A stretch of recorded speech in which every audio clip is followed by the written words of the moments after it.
welcome to the library for the official turning on of the clock. Everybody knows it's been on for about a week or so, just testing it out. So today's the official day. Don't do that. I hate this, by the way. You can edit that out. This has been a project that the library board took on about 2 years ago. We decided this is what we wanted to do for our centennial. Not our centennial, our 125th. I guess I'm going to lose 25 years off it. We've worked really hard at it, getting grants, getting donations, finding a new clock, getting one that fit, getting all the workers in place, and we have to thank the workers who they worked really hard at this. The town crew put the clock in. Ray Jeanette did the final. Terry Bell worked on it. Frank Lauder worked on it. So we have to thank them. They did a wonderful job.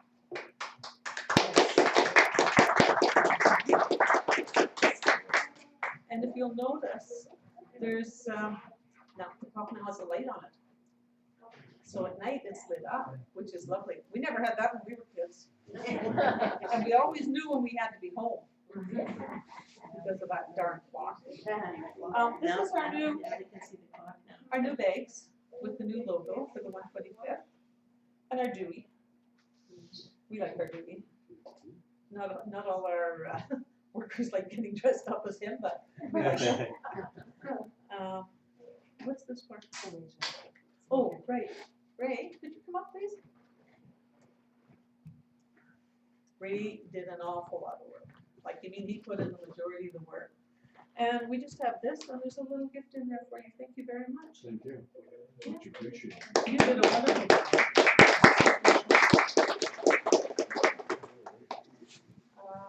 What else would you say, Tom? Oh, yeah. We gotta thank the staff and the board. I keep forgetting about them because we're just here. We just come and do what we're tasked to do. Quite, no. Yeah, they worked hard on it. It's been a big project. May not seem like it because it's such a small thing, but it was a big project for us because we're such a small board and staff. As you can see, we have 2 part-time people. So we've done really, really well.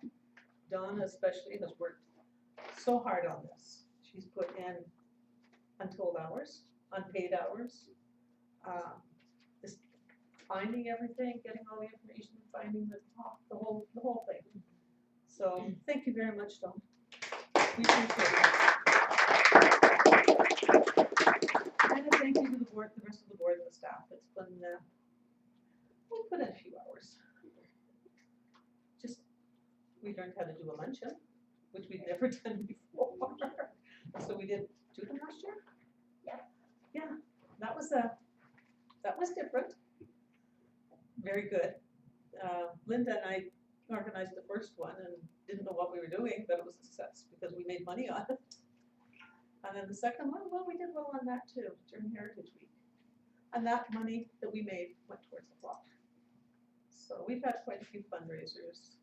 And as I say, people have donated money and it's been wonderful. So that's it. That's all I've got to say. Donna can take over now. She's probably telling me I should say everything.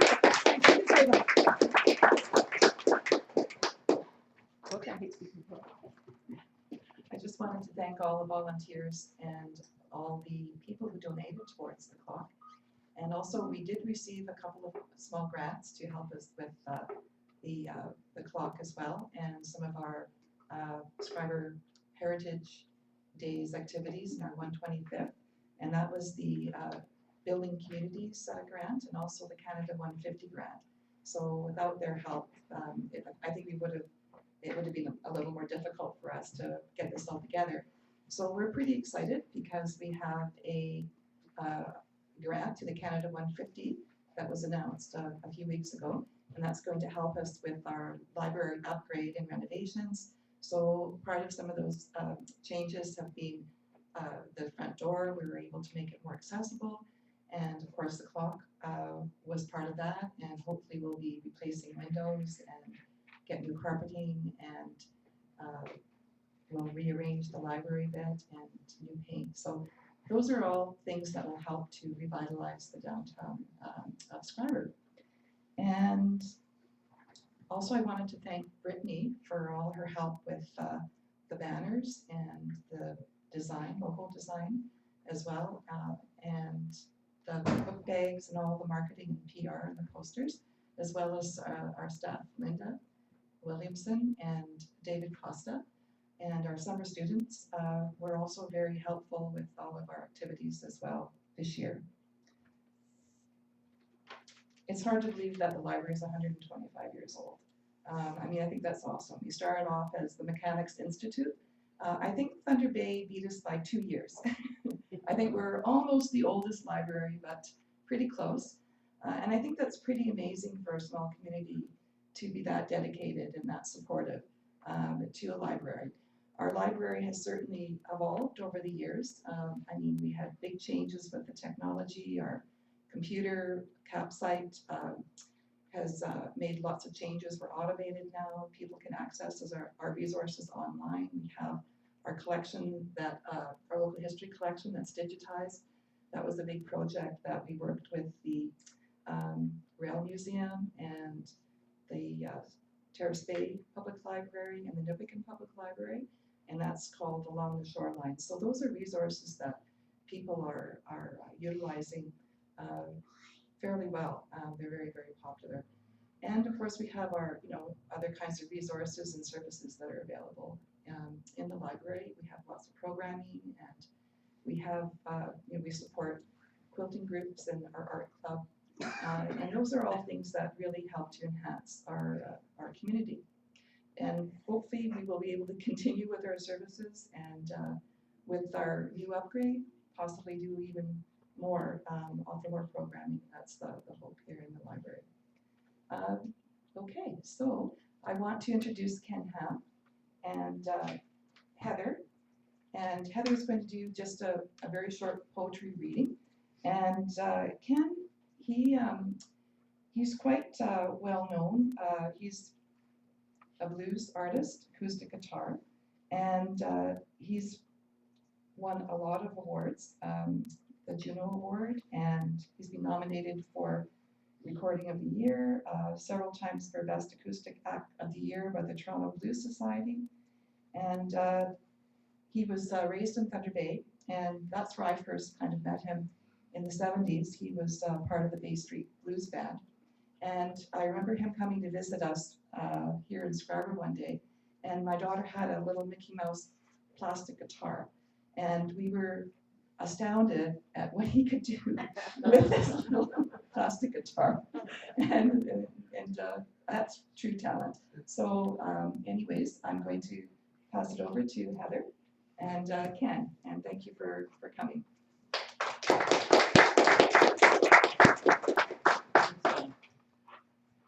I'm just going to read you a couple of poems from poetry and botanical illustration collection of mine called Blue Grandma, which is a small grass on the prairies. I'm from the prairies originally and very much connected to the prairie landscape. I think we all, no matter where we move from or to, we have a landscape that we carry around with us, and this is the one I carry around with me, no matter where I go. And just before I read, I just wanted to say about libraries that I grew up in a small town or near a small town, and a library like this is an amazing resource. I remember going to the library, and the librarian was so generous. She would let me take out 10 books because we didn't get to go to the library that often. And we would just read voraciously. And it has a huge impact on how you view the world. It expands your mind. And I have read other people quoting that in order to write, you need to read. And I certainly did lots of that in public libraries. And I think you've got a great one here. So, by way of introduction, I'll just read something called Remnants. Beautiful. Look, it's amazing. Patchwork, like a quilt. Passengers lean over one another for a view of the quilt of squares and rectangles on a clear day, jetting over the prairie. Native grass torn out, and the naked prairie covered by patchwork quilt of annual monocultural crops. a yellow field of canola stitched to a ripening field of wheat, beside the blue of flax, the illusion of patchwork beauty that suspends our question. If those grasses were trees and people flew over again, it's not beautiful and not amazing. The patchwork pattern of clear cuts and planted single species tree stands, anything but pretty. So people chain themselves to trees, tree huggers, to save trees, to honor trees. They understand the need for the complex of trees and all that live in or around it. For me, I'm a grass hugger. Just read you one more. And this stems from a story, speaking of history in this town here that has so much history. Growing up, there was an abandoned house in a pasture, maybe a mile from our farm. And it was always referred to as Old Mag's house. And we loved as kids to go over there and explore. There was nobody there. It was an amazingly beautiful little house with all sorts of curlicues built in. And it was just on what you would say was the Bald Prairie. I think to an eastern or a woodland person's view, it wouldn't have had much to amend it. But it was always a beautiful spot to go. And it was only as an adult I really learned the story of Mag, and it was quite a sad story. But nonetheless, I think probably a relatively common one. And so this is Old Mag. And it's actually written as a song, but I'll just give it to you in sort of a rhythmic poetry version. Okay. This is Old Mag. Landed on the prairie in high water times, with the grassland bounty on this new land of mine. I dragged my lumber with horse and cart through the prairie trail mud, but with a happy heart. The grid road grooves in these high water times, with a wife and son back east who I knew were mine. I built her a castle of wood and stone by a prairie slough to be her lakefront home. Barn building frenzy to keep the grain, got sleet and ice when expecting rain. With the grid road grooves in these low water times, waiting for the arrival of that son and wife of mine. I paid her ticket on the CN line, but left broken at the station by that wife of mine. Waiting for the rains to fill my lake, and I don't know how much more of this I can take. I've hit the grid road grooves and I'm headed for the ditch. I can feel the pull like a well-water witch, Out here alone, overlooking the slough, with a house of small splendors, but not without you. I moved to town when I got too old, and I abandoned the house to the critters and the cold. I hit the grid road grooves and I'm headed for the ditch. I can feel the pull like a well-water witch. One night lightning strung out on the plain, my abandoned castle burned despite the rain. In one day burning brush, I burned up too. But the story still stands of me, my son, and you. With the grid road grooves in these high water times, with the wife in New York who I thought was mine.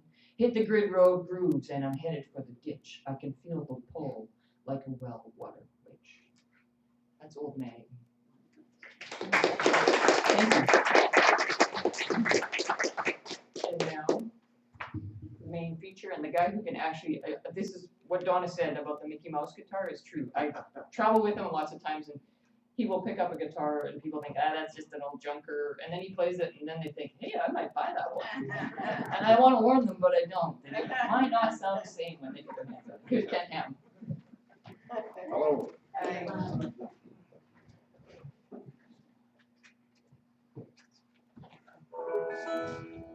Well, I know I've played a lot of towns in Canada over the years, but I think this is the first time I've ever played in Square. I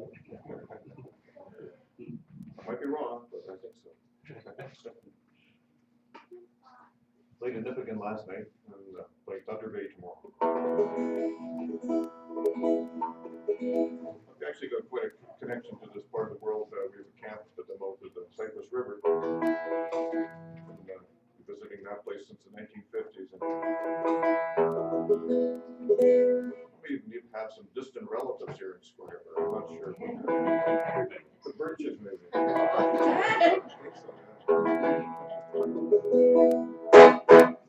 Anyway, I'm gonna play a few tunes today for about an hour. I've got a bunch of different instruments I'd like to show you.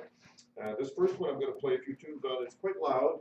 It's a metal-bodied instrument made back in 1932. You hear that? Just like a tin can, you know, you're in trouble. These guitars were designed to be loud, and they don't really need much in the way of microphones.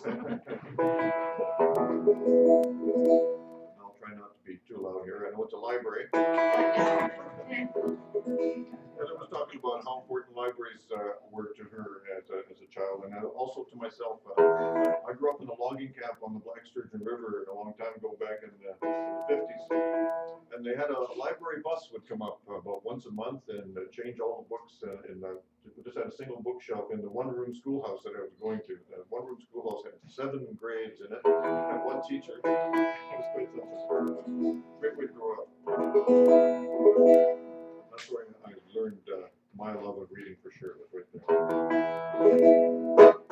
Just to get warmed up here, I'm going to play 2 songs in a row by a guy named Bo Diddley, who's kind of a 1950s star. He just died a couple years ago. The 2 songs are kind of blues-based. The first one's called "You Can't Judge a Book by Looking at the Cover," and the second one is called "Who Do You Love?"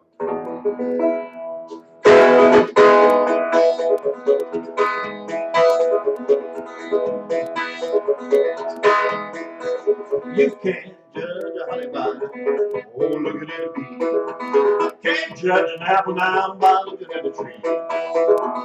Can't judge a woman by, oh looking at another. Can't judge a book now by looking at the cover. Can't you see? When you misjudge me, I may act like a farmer. I'm the brother now. Can't judge a book.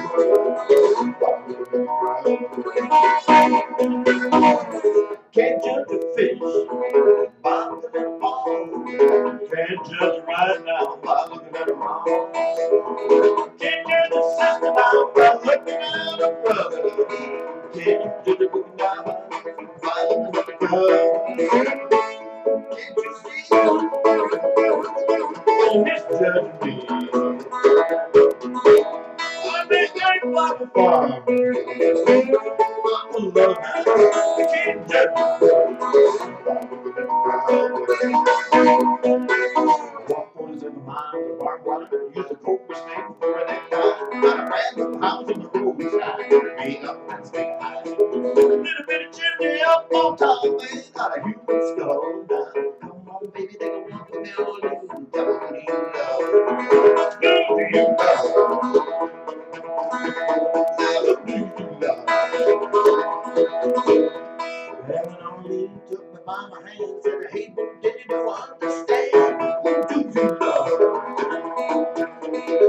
Now who do you love?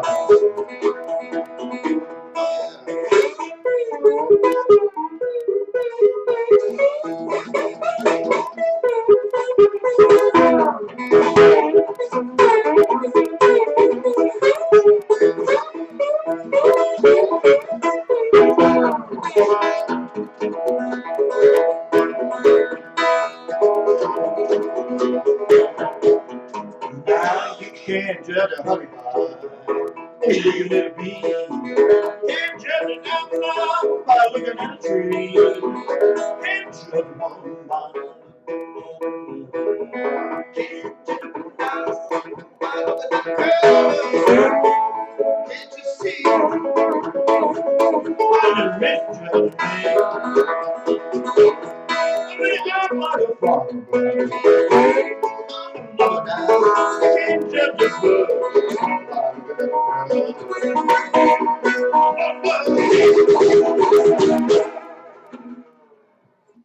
There we go. Thanks very much.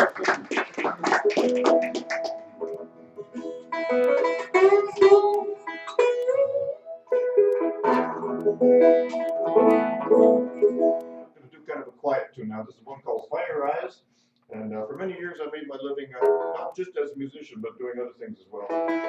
One of them was tree planting. I eventually worked my way up into running camps and tree planting. This is a song that comes from one of those seasons called Fire Eyes.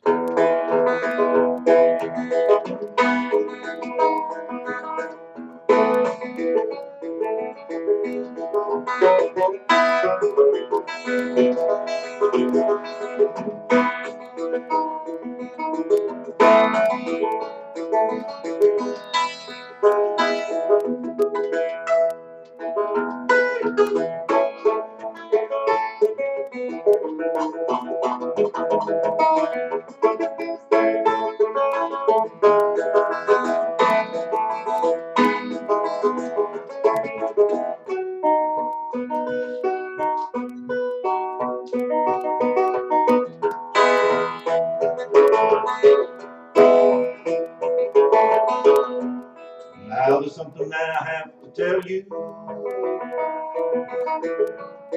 It's something that I see,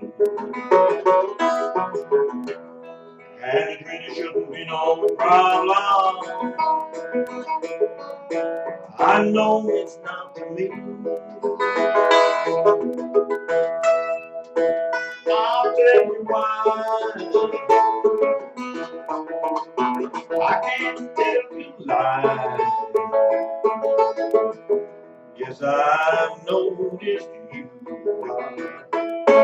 fire eyes. You've got fire eyes.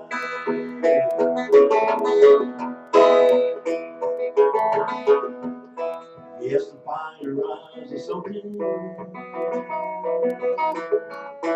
like burning in your soul.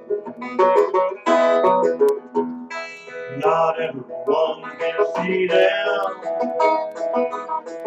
and you may wonder just who. I'll tell you why.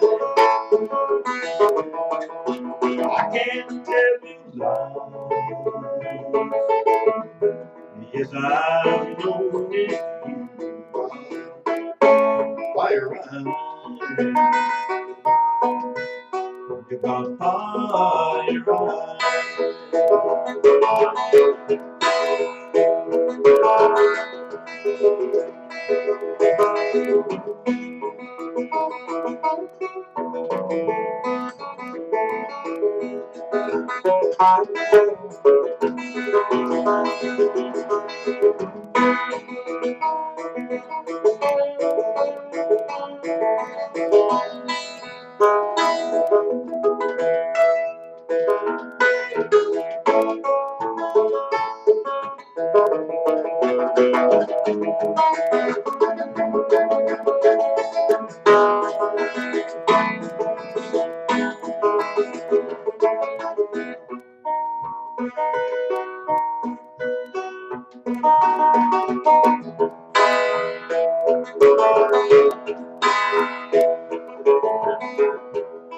Well, I've been all around this country. I've seen lots of rocks and trees. Out from every kind of angle. Yes, and even from my knees. I'll tell you why. I can't tell you lies. Yes, I've noticed you. Fire eyes. You've got fire eyes.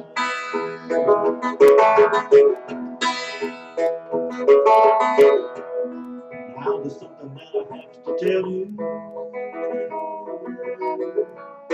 and you can take this as my friend. Now you know that the road we travel, I swear it never ends. I'll tell you why. I can't tell you lies. as I know you fly right. You got fire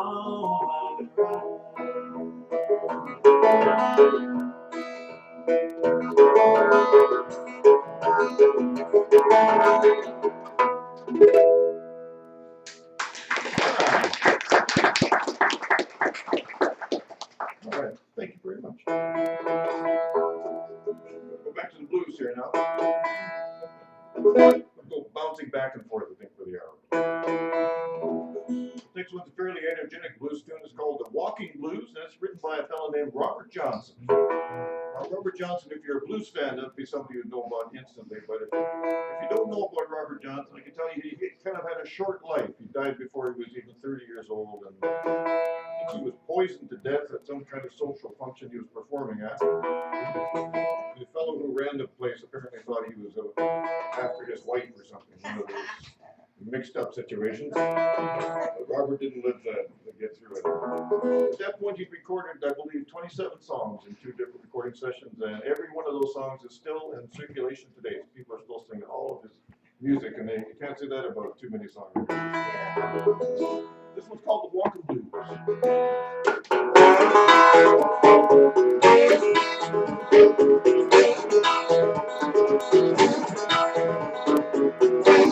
Woke up this morning, right for my shoes. Nobody handled me, walking blues. I woke up this morning, feeling all around in my shoes. Ain't nobody handled me, no I'm leaving in the morning, if I have to ride the line. I'm in the street, and Lord, don't mind that. Leaving in the morning, if I have to ride the line. Lord, I'm in the street, yeah, mama, boy, Jesus, I'm blowing my nose. Woke up this morning, my head was down. Feel like low. I woke up this morning, all I had.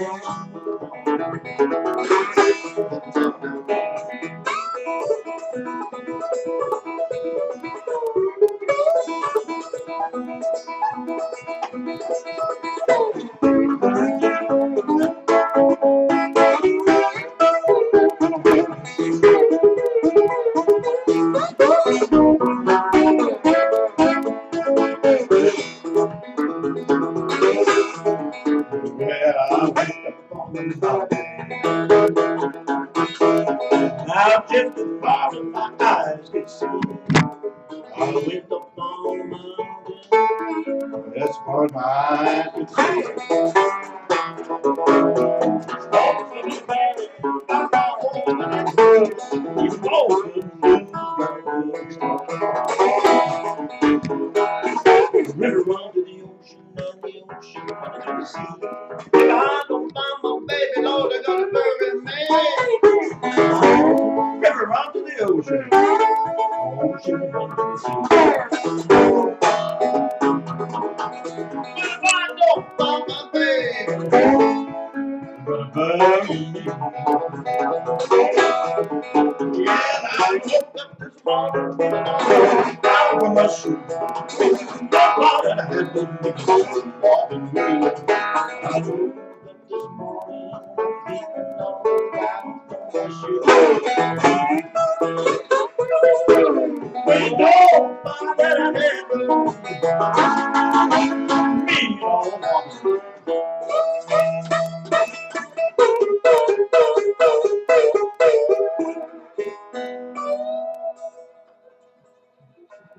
Walking blues.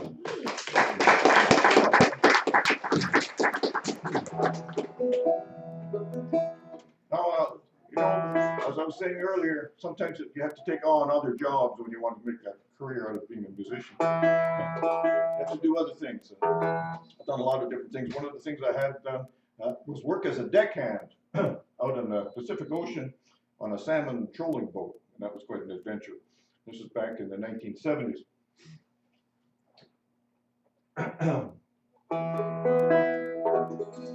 This is a song called The Fishing Grounds, which kind of describes that situation. Not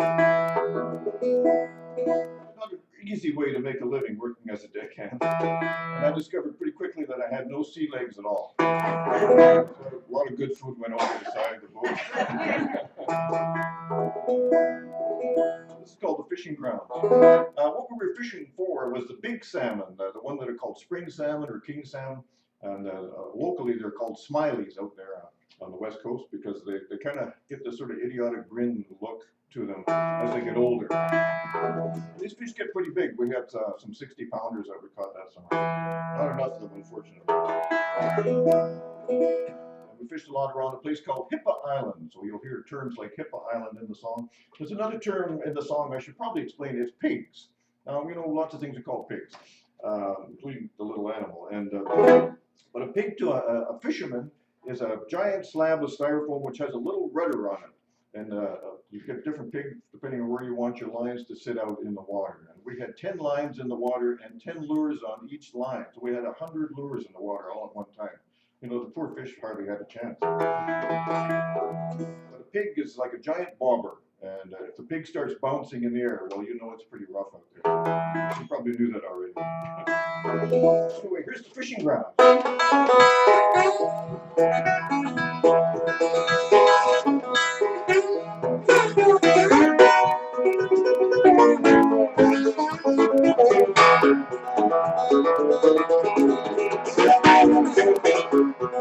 Now that comes early, it's early in the day. It's 4 o'clock, and we're all hungry. We're smiling, but you can't find it's bitter days on the fishing ground. Now we tagged off a hill in a dirty lump, and the pigs were bouncing, and you can see them jump. And the folks out east right in your face. I'm really stuck, but something's strange. Mighty strange. I'm gonna hit you on fishing ground. It's mighty strange.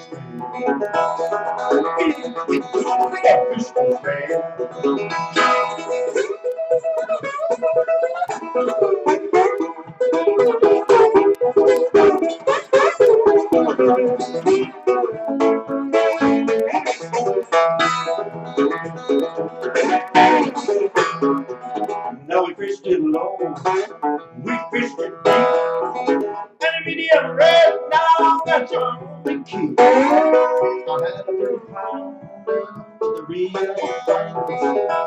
So we get to the road, just that place. We fished it up, we fished it down, and when it's bad on, that's the fishing ground. But there's nothing but shrimpy, there's no dark ground. So we fished it slow and what's mine is paid.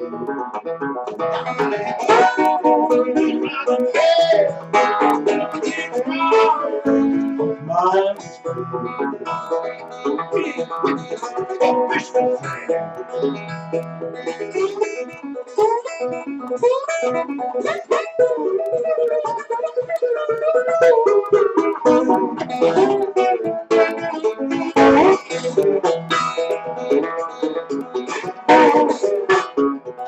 we fished it low, we fished it deep, and a medium red, now that's all we keep. I had 40 pounds of the real fight. We got to the ball, just as right. On the darn little rock wall, twisting up our line, shaking his cold, oh man, I'm wasting my time. Gonna go and log in, gonna build me up a house. Yeah, we're taking all the show, celebrate for the house.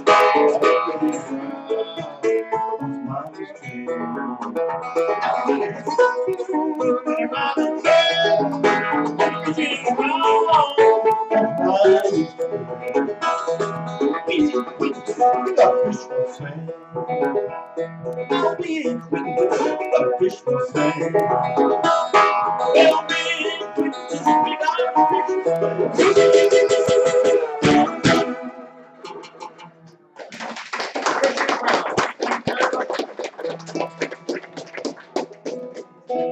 right, I'm just going to do maybe one or two more songs on this guitar, and I'll switch around.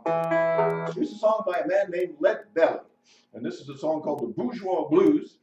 Lead Belly was a man who had a kind of a rough early life, and he spent a great deal of his time in prison farms in the Deep South. He was discovered there by a couple of folk song collectors named the Lomaxes, Alan and John Lomax. They were looking for old folk songs, and this is back in the 1930s, and already a lot of good old songs were starting to fade away because of the invention of the radio, which had come along around that time, and also the phonograph. So people only wanted to hear suddenly the songs that were on the radio. Pretty quickly, a lot of the good old songs were fading away. So the Lomaxes took it upon themselves to go out into the country and search for these old songs. And one of the places where they didn't get too much radio or phonograph records was in the prison farms and the turpentine camps and places like that. People were places were very poor and couldn't afford a lot, or weren't allowed a lot. Anyway, they went in to a Louisiana prison farm and found this guy, Lead Belly, who knew thousands of songs. And they managed to get him out of prison after a few years and hired him as their driver. He was a big, strong guy, and he was able to carry their 350-pound tape recorder around, and they liked that part of it too. So when Lead Belly got out, he moved up to New York City to live with the Lomaxes for a while. But his first experience there was that they wouldn't let him stay in the same apartment building as Alan Lomax because of the color of his skin. He was a black man, of course. And because of that, he wrote this wonderful song, which I'd like to sing for you tonight, this afternoon. It's called The Bourgeois Blues. Like this.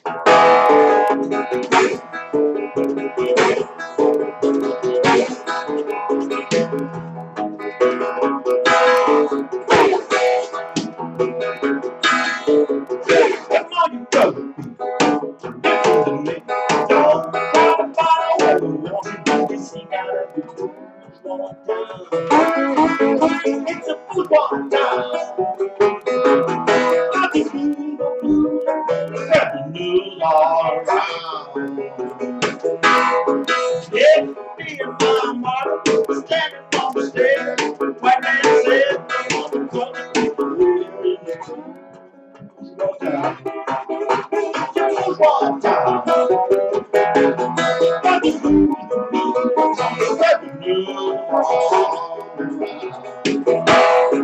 Yeah, the white people in Washington, they really know how. Throw a penny nickel just to watch them bow. One down, ooh, one down.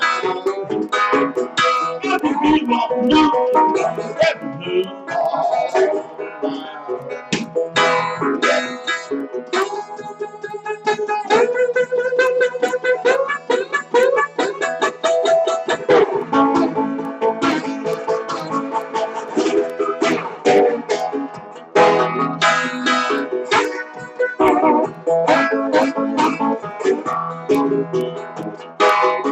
Now the land of the brave, home of the free. Don't wanna be mistreated by no bourgeoisie. It's a football town. But it's moving,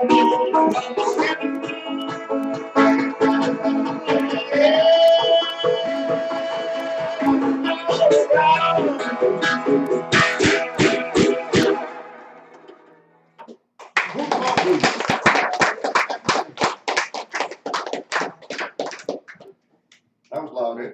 That's good.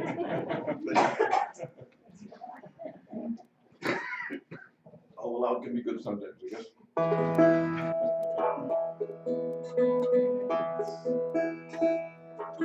Let's sing you another one of my own tunes.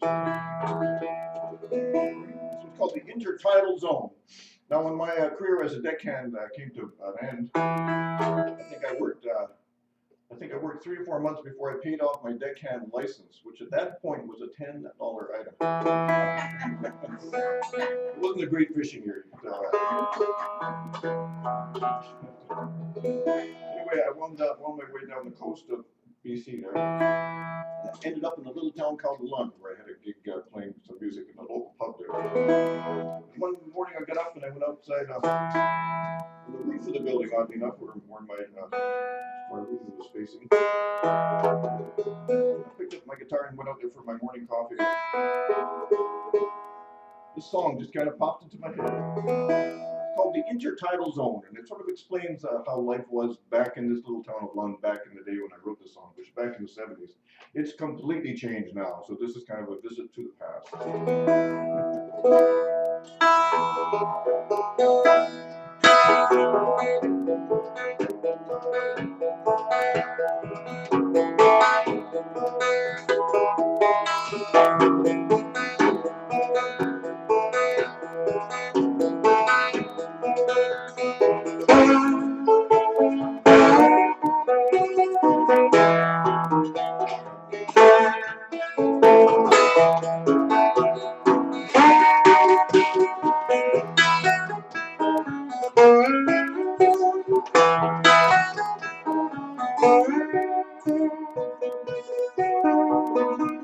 Down on the intertidal zone, the people are dancing. It's out to the edge of down here, laughing and dancing. I really don't live here, but these are my friends. Happy to be here again.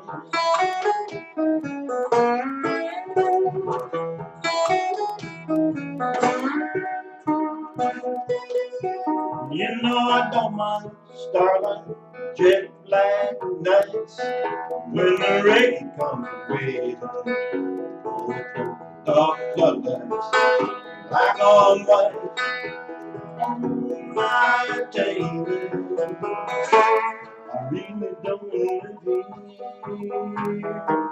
but these are my friends. I'm happy to be here again.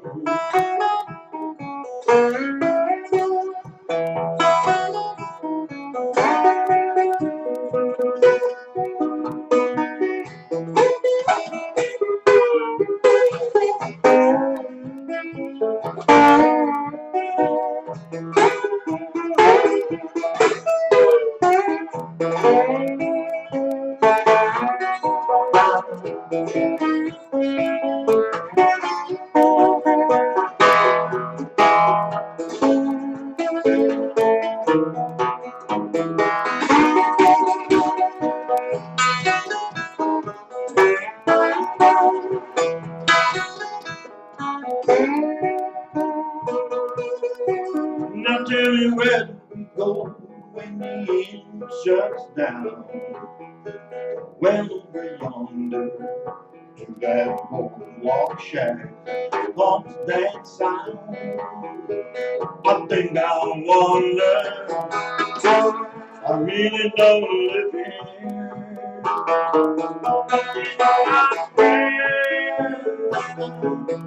Happy to be here again.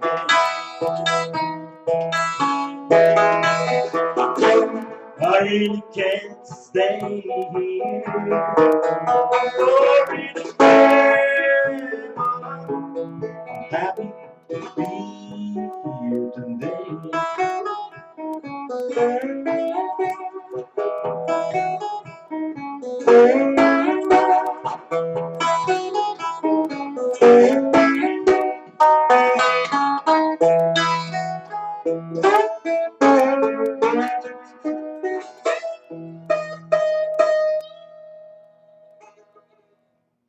The Intertidal Zone. Thank you very much. All right, I'll do one more song on this guitar. This is a song called Pony Boy. I love this tune. It's a song by a a member of the Allman Brothers Band. I don't think the Allman Brothers have probably played the library here, but it's a pretty popular band. I don't know if they'd all fit in here, actually. They're still going, I think, the Allman Brothers, but I used to listen to them when I had a band in Thunder Bay. I was a member of a band called the Bay Street Blues Band. I think we were hearing about that a little earlier. Back in the 70s. And I like the song. It's all about small town dances in the little halls and the little towns around. We live in a town called Forger, Saskatchewan now. And it's got a wonderful old hall. Where lots of good music happened over the past. I bet you there's lots of halls around here too. Is there a good hall here in Scriber? Used to have one? Yeah. Oh yeah. A lot of them were connected with churches, of course, back in the old days. Anyway, here's that song. It's called Pony Boy.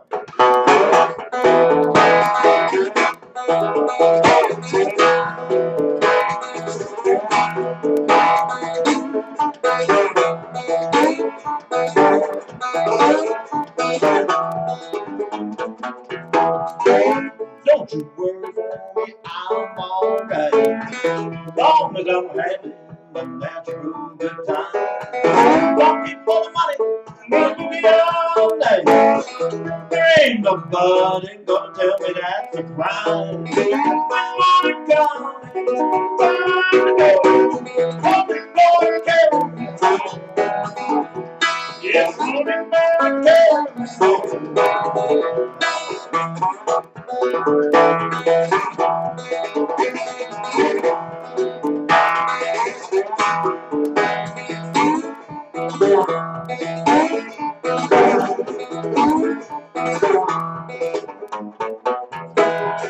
The band is jumping out, and so am I. Can't stop moving, can't stop grooving. Lord, man, he's got that evil line. He's just waiting, we're hesitating. Morning coming, time to go. Morning boy, carry me home. It's morning boy, carry me home.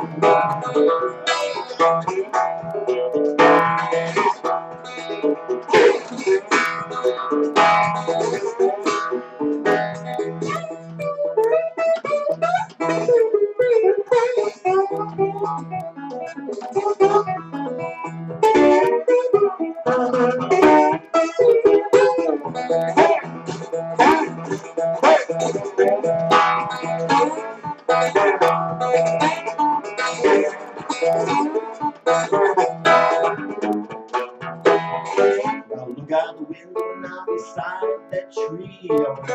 There's my pony waiting after me. What's he doing the show? Actually too. Oh, Lord, I love these Georgia blues. When morning comes, time to go. Morning boy, carry me home. Yes, morning boy, carry me home.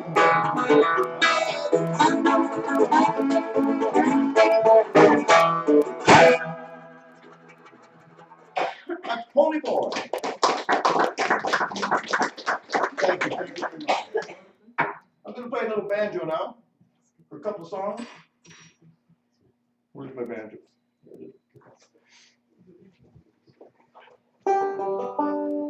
Any banjo players in the crowd here today? Oh, good. I'm not a great banjo player. I love playing the banjo though, and I think it's got kind of the happiest sound of all the instruments I play. I'm going to play a blues song on the banjo though. It may seem like an odd thing to do, but really, if you do some research about banjos and blues, it all comes from Africa. Africa is the source of blues music, and Africa is also the source of the banjo. They had an instrument there very similar to this over there that they played their traditional music on. Had a skin head and some kind of, God knows what kind of animal it was, I guess, and a gourd body, and some kind of a primitive stick-like neck, but they made some beautiful music on it. I've heard some recordings of African banjo-like music. Of course, the notion of the banjo came across with the slaves that were brought over from Africa way back, because so hundreds of years ago now. And they developed their own tradition of banjo playing in North America. And of course, the banjo evolved as time went on. It became kind of what it is today. In 1927, there was a guy named Hambone Willie Newburn who played the harmonica and guitar and banjo. And he recorded this song. It's called the Rollin' Tumble Blues, and I'd like to do it for you now. It's an old song, though. It probably comes from the 1800s. And the song I'm going to do just after this is probably even older than that. As we can see, banjos have a long, long history. This is the Rollin' Tumble Blues.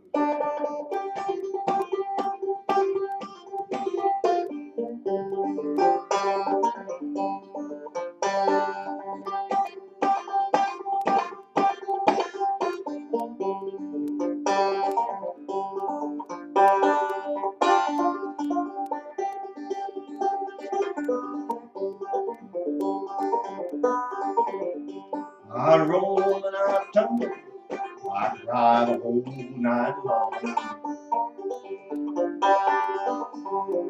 I roll and I tumble, I cry the whole night long. I rose this morning, I didn't know right from wrong.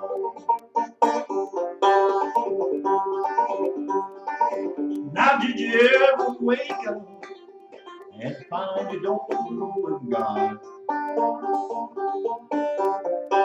Did you ever wake up and find you don't know God?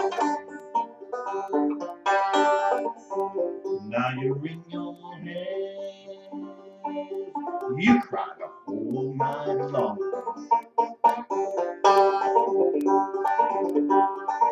Yes, I told my woman, I left this time. Yes, I told my woman, before I left this town. Now don't you never let nobody tear your barrel house down.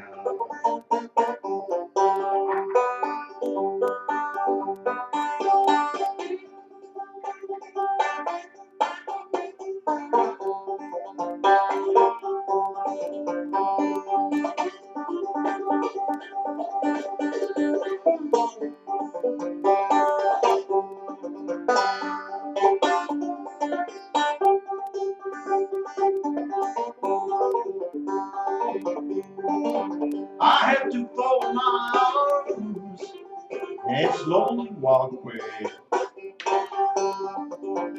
I had to fold my arms and slowly walk away. Saying that's all right, your trouble's gonna come someday.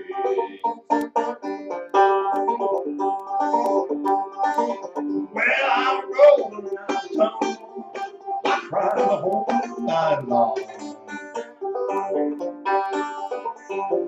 I roll and I tumble, I cry the whole night long. I rose this morning, I didn't know right from wrong.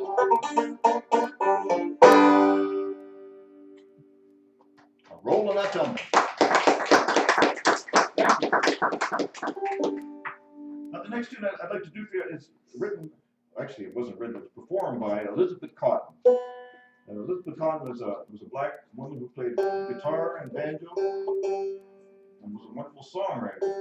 Some of you may remember the song that she wrote that became kind of a big hit in the 1950s, maybe in the 60s too. It was a song called Freight Train. Freight train, going so fast. Well, Elizabeth Cotton wrote that when she was about 12 years old, around the turn of the last century. She grew up in the deep south of the U.S., and in her family, they didn't allow women to play musical instruments. And so she had to learn secretly on her own. But she was very determined that she was going to do that. And so she would borrow her brother's guitar when he was away from the building, I guess. Well, she was all alone, and she learned to play upside down and backwards because she didn't really have anybody to show her. So she did all the lead work with her thumb and did the alternating bass parts with her finger, which developed a really interesting style. And a lot of folk singers in the 50s and 60s were determined to play like Elizabeth Cotton, but they didn't want to turn their guitars upside down and try and learn that way.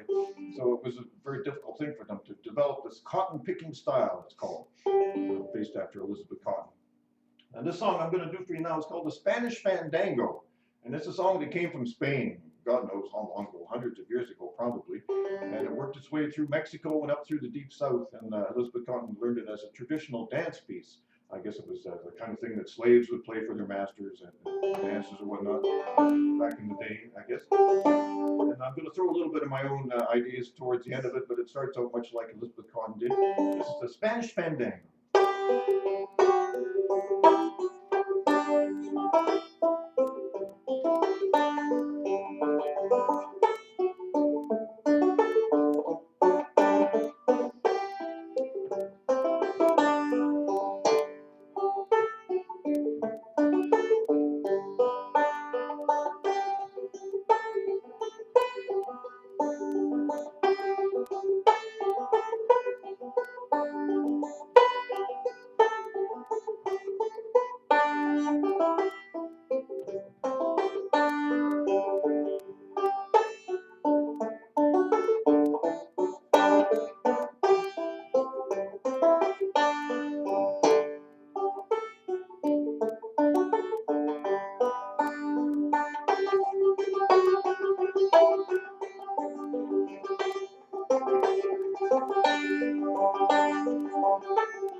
Spanish Fandango. Thank you. All right, just keeping an eye on the clock here, all the good things. Just got 15 minutes left here to go, but I might squeeze an extra song in if you don't mind. All right.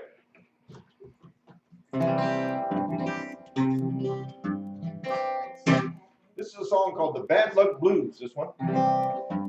It's written by a fellow named Blind Lemon Jefferson, and he recorded it back in the 1920s too. There's something about the 1920s music that really gets me. 1920s, 1930s, after that, I don't know. There was some kind of energy in there, something going on back then, I don't know what it was. Everybody was joyful, I guess, in between the wars, even though there was a Great Depression going on at the same time. Oddly enough, this is the song that won me a Juno Award, which was a big surprise to me, you can believe it. Because I was totally broke and working as a tree planter at the time, it was announced that I'd won a Juno Award, along with a bunch of other people. Because this song, which I recorded back in 1978 in Winnipeg, after my band kind of collapsed, decided to go on a solo acoustic blues career. And I recorded this song and a bunch of others. And this one got picked by CBC to go on this album called Saturday Night Blues. And wouldn't you know, it won a Juno Award. So all of us that were on that album won Juno Awards. And that was a wonderful surprise to me. And it kind of didn't do my career any harm at all, especially in Canada. So this is the Bad Luck Blues by Lyman and Jefferson.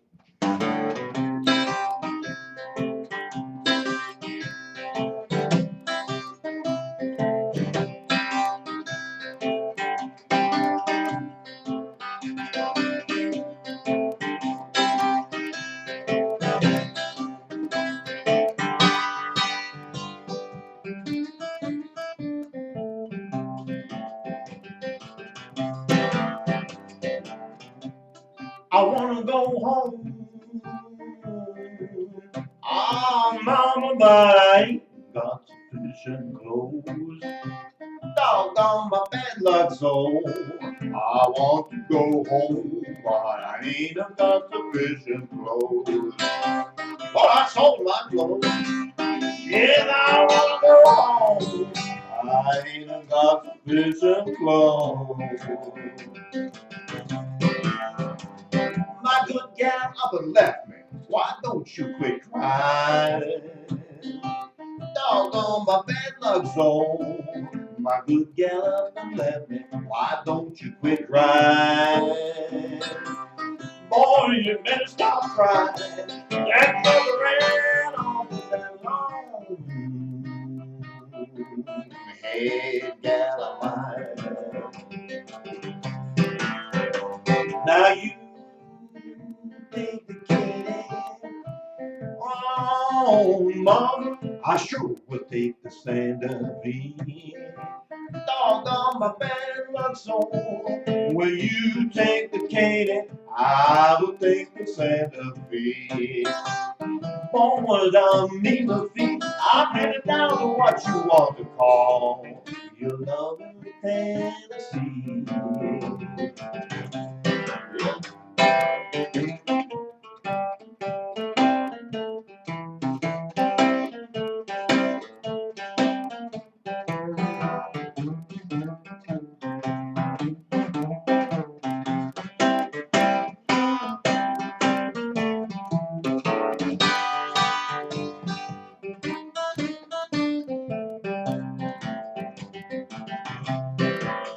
Now the lady that I'm a loving, she's standing 5 feet from the ground. Talk on my bad luck soul. The lady I'm a loving, she's standing 5 feet from the ground. Yes, she's a taking me. She really ain't no hand me down. Now I wanna go home. Oh, mama, but I ain't got sufficient clothes. Doggone my bad luck soul. I wanna go home, but I ain't got sufficient clothes. Lord, I sold my clothes. Yes, I wanna go home. I ain't got sufficient clothes.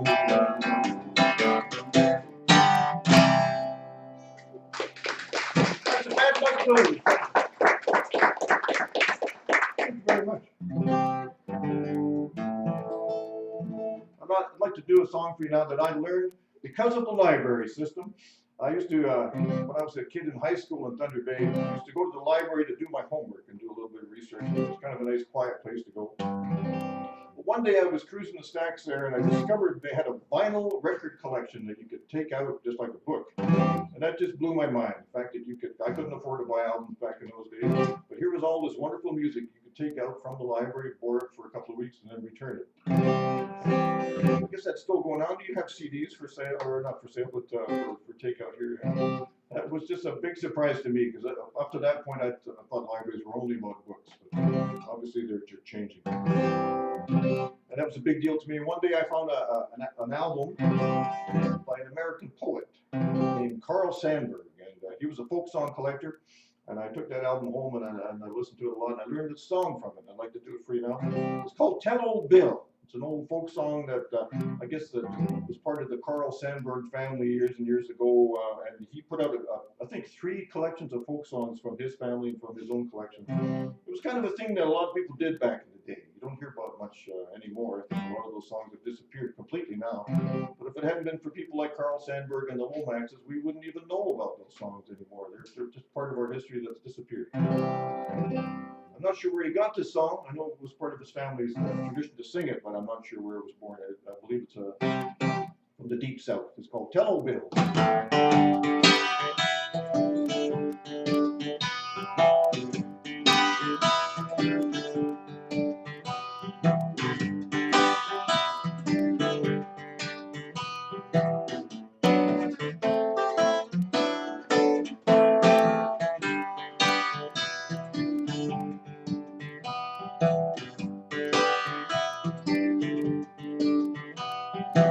Now tell old Bill when she gets home this morning. I'll tell old Bill when she gets home this evening.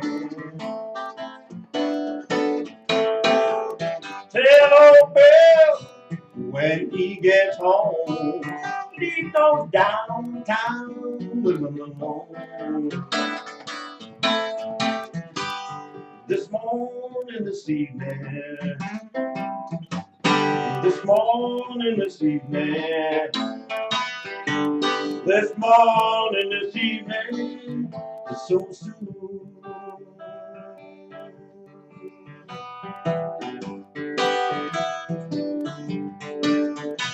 Our poor old Sal, she was baking bread this morning. Yeah, poor old Sal, she was baking bread this evening. Poor old Sal, she was baking bread. She heard the news that Bill was dead. This morning, this evening, this morning, this evening, this morning, this evening, so soon.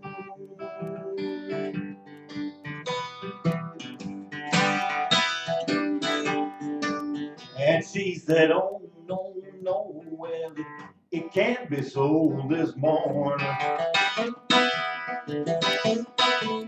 Oh, no, no, well, it can't be sold this evening. Well, oh, no, no, no, it can't be sold. My bill left here about an hour ago. This morning, this evening, this morning, this evening, this morning, this evening, so soon.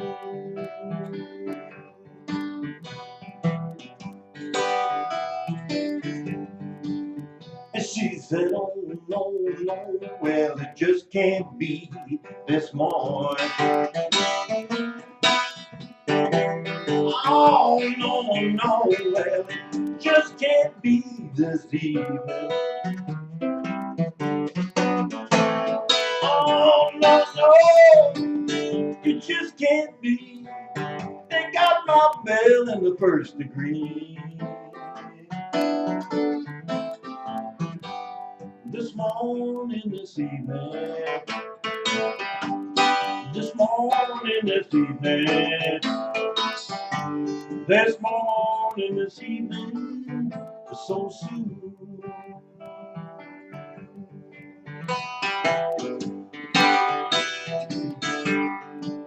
Well, now they brought Bill home in a hurry up wagon this morning.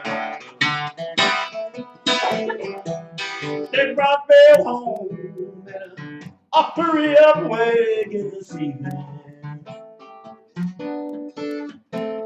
They brought Bill home in a hurry up wagon Oh, poor old Bill, how his toes were dragging. This morning, this evening, this morning, this evening, this morning, this evening, so soon.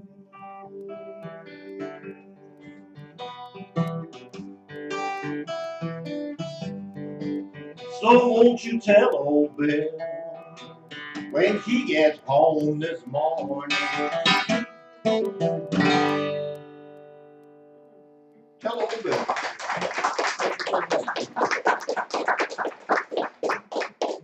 Well, I've got time for a couple more tunes here, and I'd like to do an instrumental called "The Last Steam Engine Train" because I know Scriber's a railroad town, and the last song I'll do it on my dobro.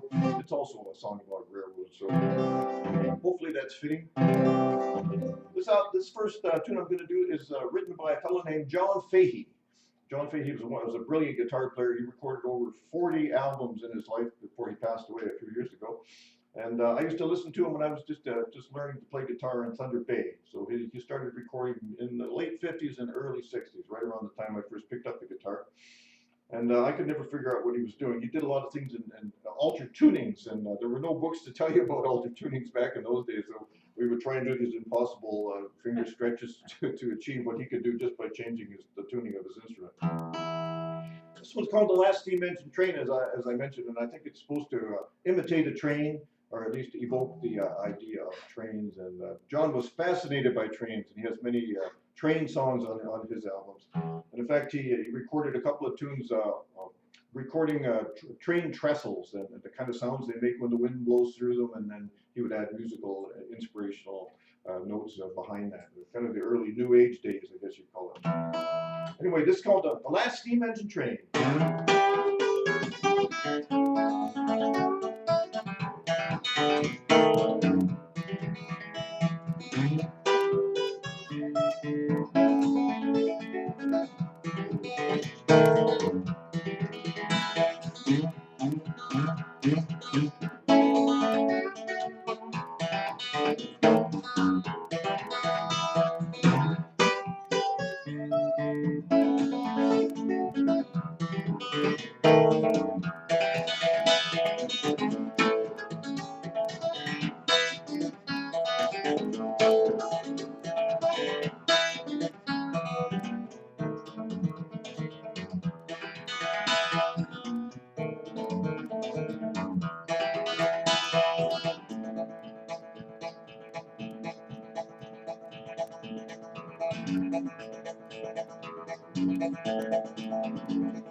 All right.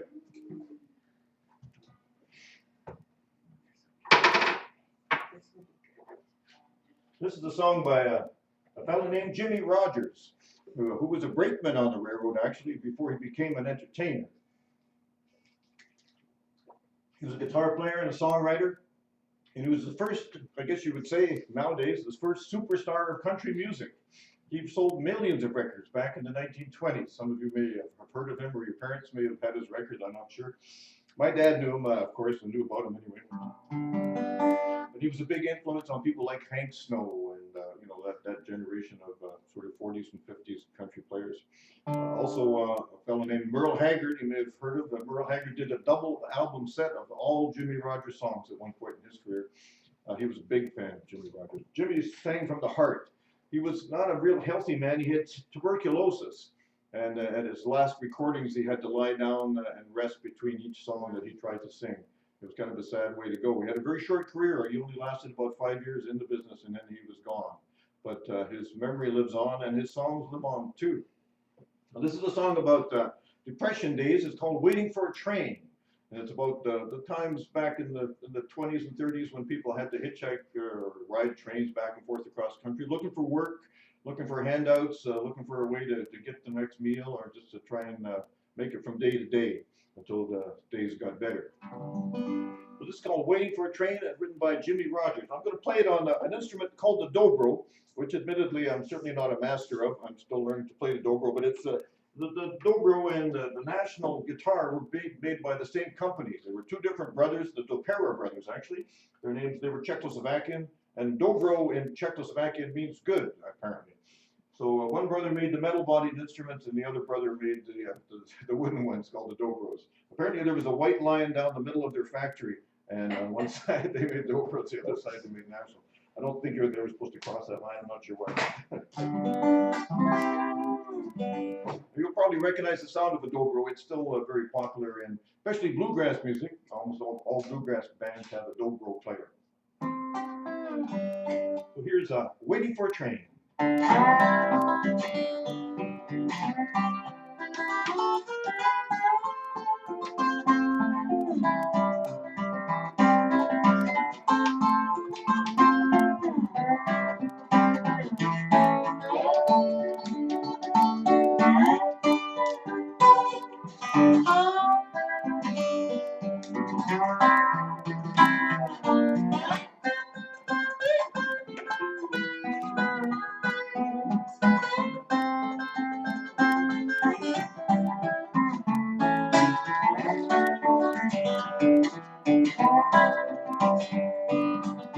It's all along the water tank, waiting for a train,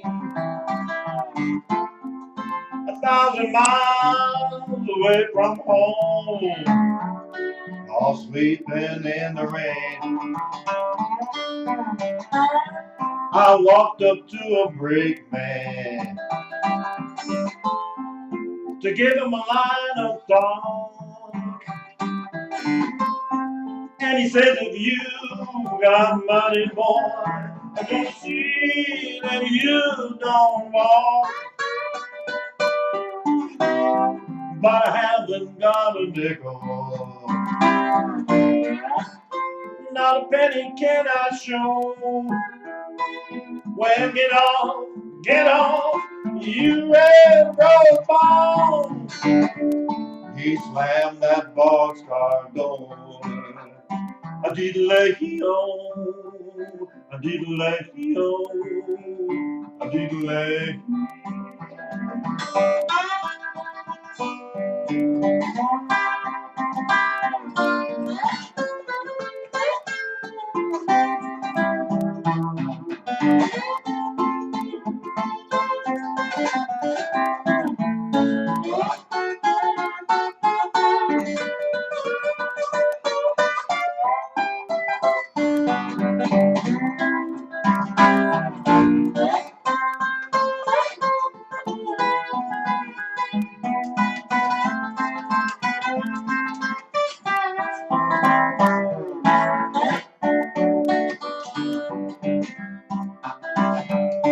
Well, he put me off in Texas.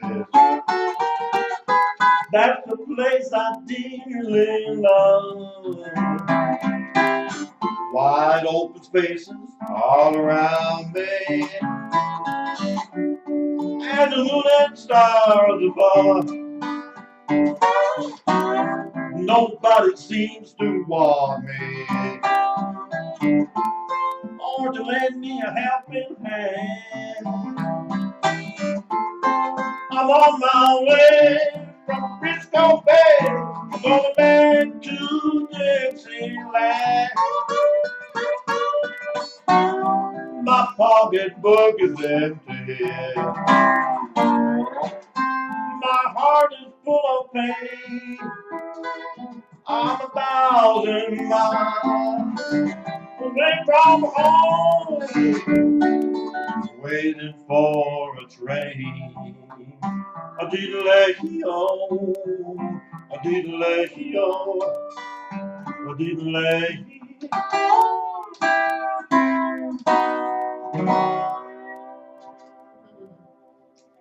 Waiting for a train. Thank you very much. Thanks for having me here.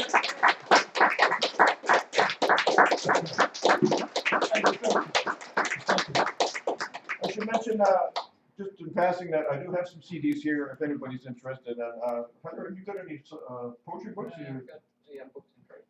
Well, she has books and cards for sale too. So if anybody's interested, come on up and you can read us and chat. And other than that, thank you very much for having me here at Scriber. My first time at Scriber. Thank you, Don.